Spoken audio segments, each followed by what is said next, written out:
Bueno, sigamos con estas memorias de Gonzalo N. Santos, relatándoles esta anécdota que él mismo denomina como el primer chanchullo. Hay que recordar que chanchullo es sinónimo de trampa, en este caso la primera trampa electoral. Y nos refiere lo siguiente: cierto día llegó mi padre de la Huasteca y después de conferenciar con Pedro Antonio y con Samuel, se quedó unos días en la capital del estado. Le dijo a Gonzalo que al día siguiente saldría para Tancahuitz, que lo iba a acompañar Rafael Santos Alonso, quien era el candidato, pues iban a celebrarse las elecciones de diputados locales, pero como Fallito, es decir, Rafael, no sabía montar a caballo ni conocía las veredas, ni ninguna clase de fatigas, sería bueno que Gonzalo los acompañara. Y reconoce Gonzalo que su primo, Rafael Santos Alonso, no era santo de su devoción. Pero él, con tal de ir a la Huasteca, aunque fuera por unos días, y cargarse la carabina debajo de la pierna y la pistola en el cinto, no puso ningún reparo.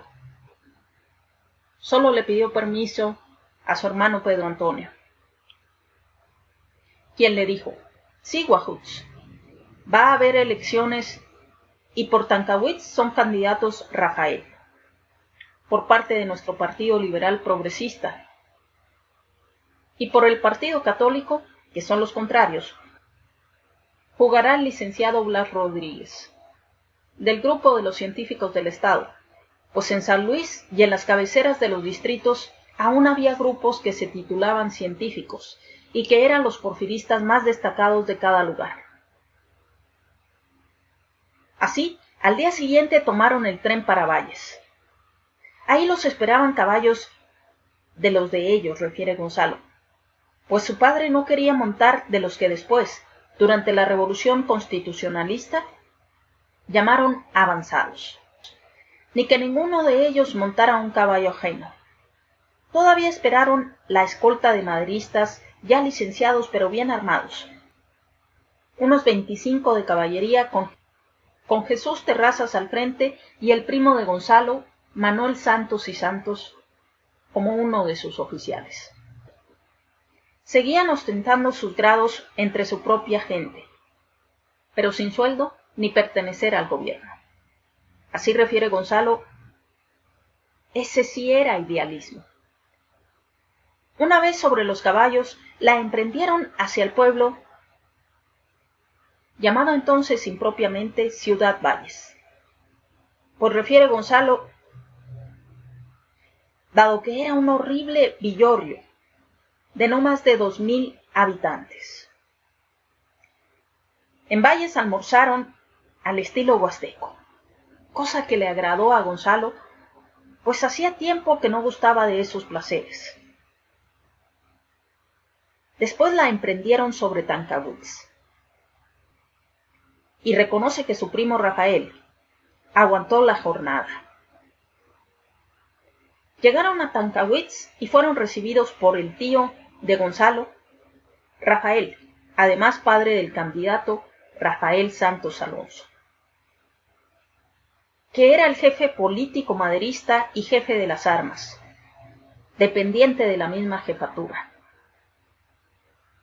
Había una escolta de 15 hombres, todos armados con Remington calibre 7 milímetros, de los quitados a los rurales porfiristas.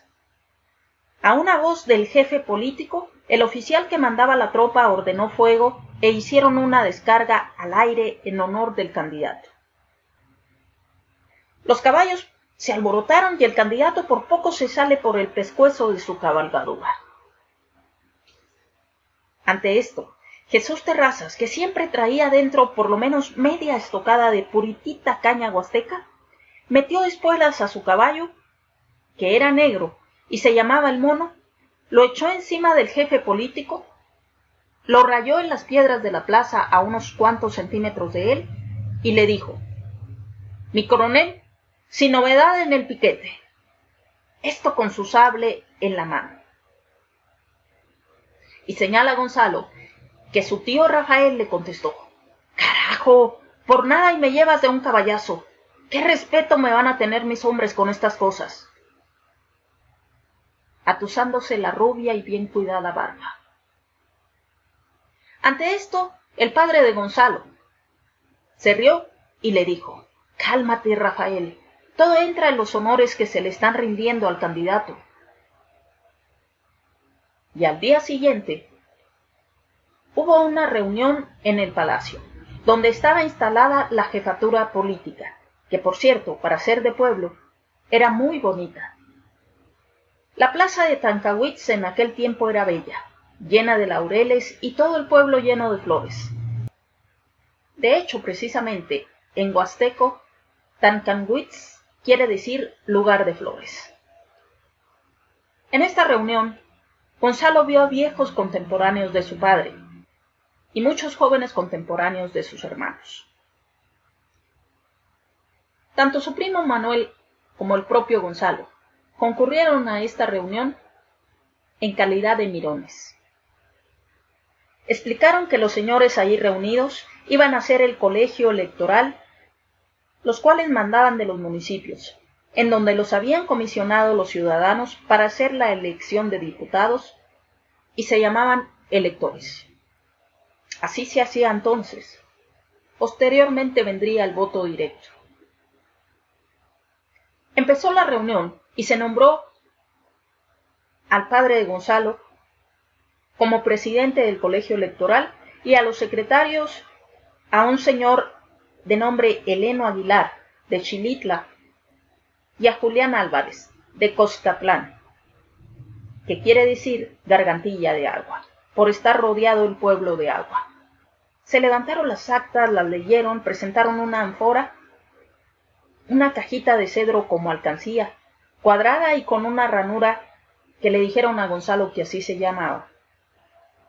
Se repartieron boletas con la fórmula del Partido Liberal Progresista, y refiere que al muchacho que andaba repartiéndolas, que era un mozo del palacio, tanto Manuel como Gonzalo le pidieron una boleta a cada uno.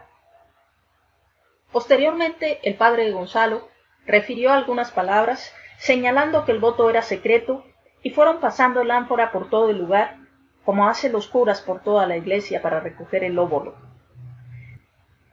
Al pasar frente a los jóvenes Gonzalo y Manuel Santos, depositaron las boletas que le habían pedido previamente al mozo, señalando Gonzalo que para entonces él tenía 15 años cumplidos, y que su voto lo dio, entre comillas, sin ánimo de violación.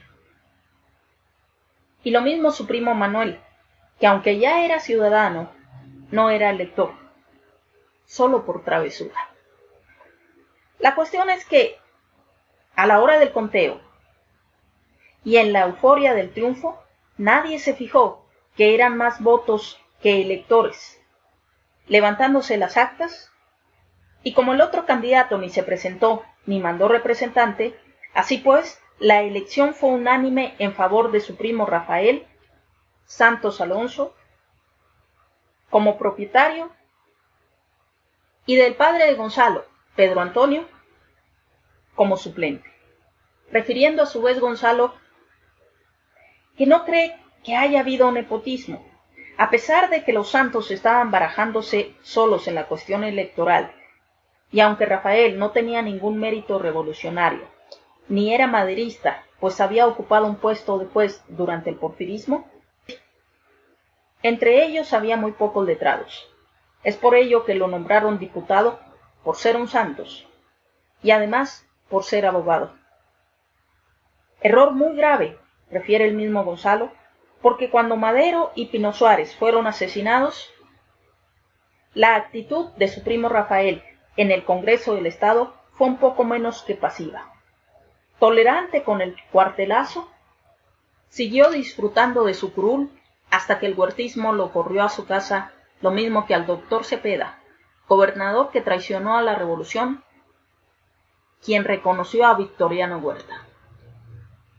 Sí, ese doctor Cepeda, que según el mismo Gonzalo, puso Madero en el gobierno de San Luis Potosí, prefiriéndolo sobre su hermano Pedro Antonio Santos.